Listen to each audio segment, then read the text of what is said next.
My friends, when we talk about entertainment, you have to understand that entertainment was really invented in Las Vegas per se, with great entertainers in the lounges to the main showrooms.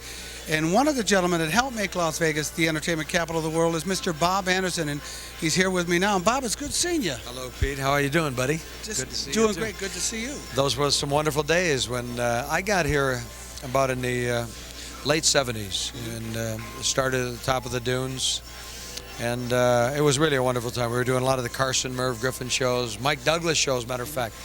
And we went up there, and that was probably the last of the great rooms where, you know, everybody used to hang out.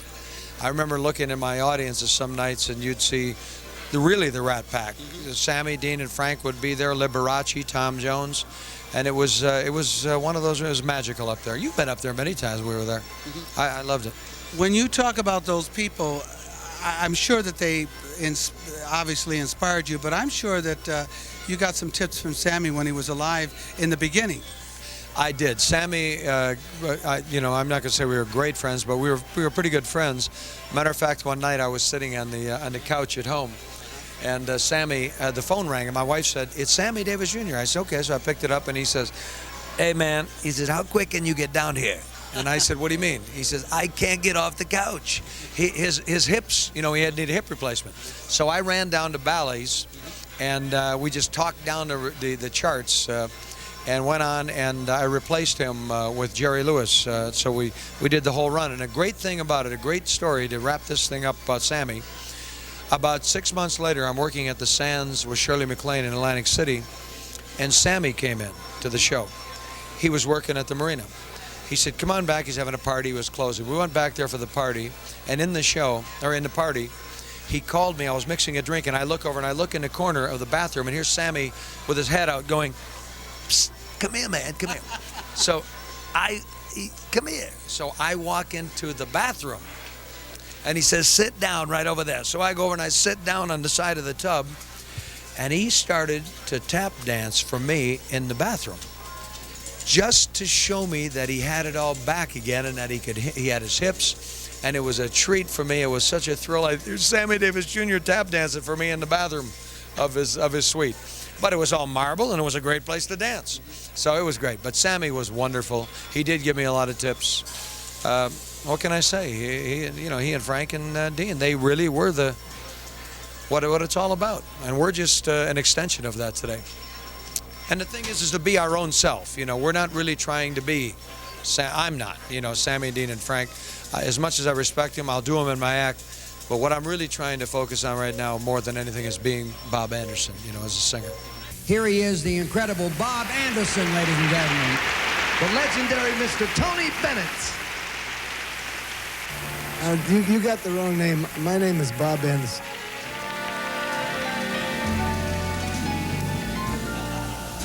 For once in my life, I have someone who needs me. Someone I've needed so long. He's a great friend of mine. I really must admit, he gets it so close. I have to change my act. For once in my life, I have someone who needs me.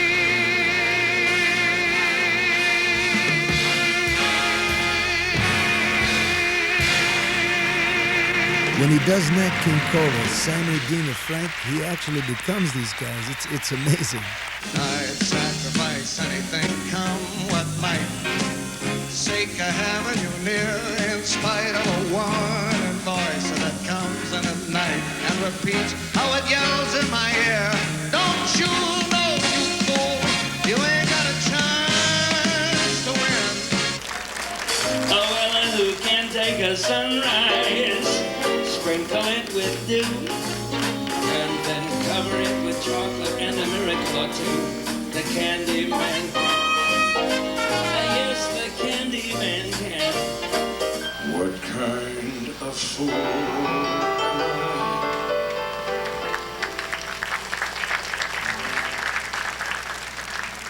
I know.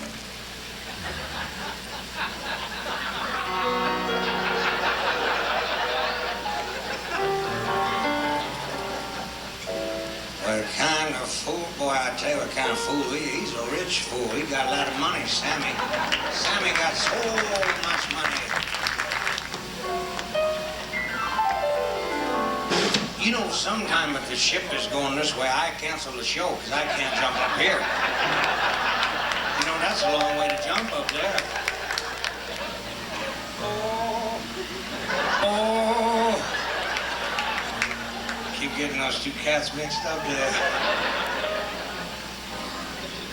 Oh, everybody loves somebody sometime.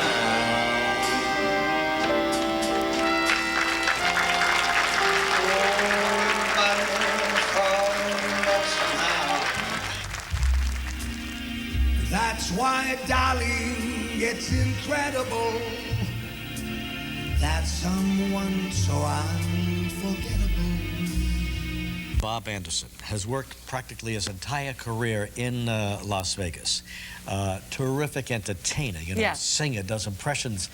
Did everybody from, you know, Harry Connick Jr. right on. Harry Connick Jr. Have you ever heard anybody do Harry Connick Jr.? Yeah. They don't know what they're clapping at. He did really. He's a wonderful entertainer. And he's in. He does everybody. is what Does you're trying to say. everybody.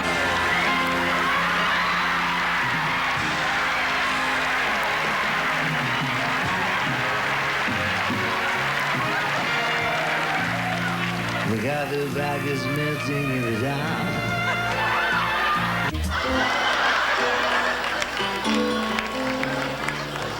To all the girls I've loved before,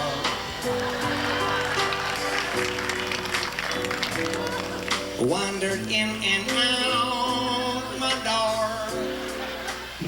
To all the girls who sent me love,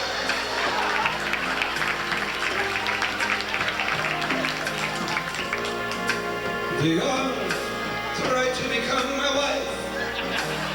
And we're back with Bob Anderson and talking about all the great stories, and just Sammy Davis was just one of them. You've traveled all over the world. You've worked in Monte Carlo, and now you'll be opening at the Desert Inn, of course, and the Plaza of New York. But I can't help but remember those stories, the people that you met, like Frank Sinatra, because those were truly the kings of Las Vegas. They were really. The first time that I appeared or performed with Frank Sinatra was at a roast for Henry Kissinger at the Waldorf. We did that together along with Peter Nero and Lou Rawls. Another time, Sinatra and Dean Martin and Diana Ross came in to see me at the Golden Nugget in Atlantic City. They were working together for the first time back at the Golden Nugget, Frank and Dean. And they came in one night, and it was such a wonderful setting because the lounge was so intimate. It was Steve's, you know, Steve Wynn, and they had Steve and Elaine's. Little room, phenomenal sound, the piano, the audience, and it was magic that night. And I turned around and I got up to sing, and I started singing some songs, and I said, hey, how about I do a few of my favorite singers here? And I turned around and went into Dean Martin, and then Dean laughed his butt off. And then when I became Sammy and Frank, Dean kept talking to me, you know, as I was Sammy and stuff. It was a wonderful moment. I had some wonderful times. I performed for him before in Palm Springs, but Frank, you know, it was a magical thing. You know, it was just wonderful. I wish that I would have known him better than I did. But, you know, Tony Bennett's another one. Tony Bennett's, you know, what an artist. Tony and I are very good friends. I traveled in Europe with Tom Jones. We've had some wonderful things, experiences happen in this business. And the reason I'm saying that is because, Peter, it's about what you're talking about. Those days seem to be almost non-existent today because the breed of entertainment that's happening today is a different cat totally. You know, it's they're all kind of trying to emulate that period. But I was like, I touched just the end of that period, you know.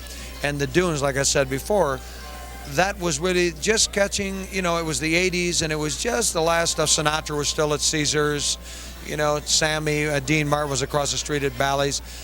So it was still a magical moment, and I just really treasure those times.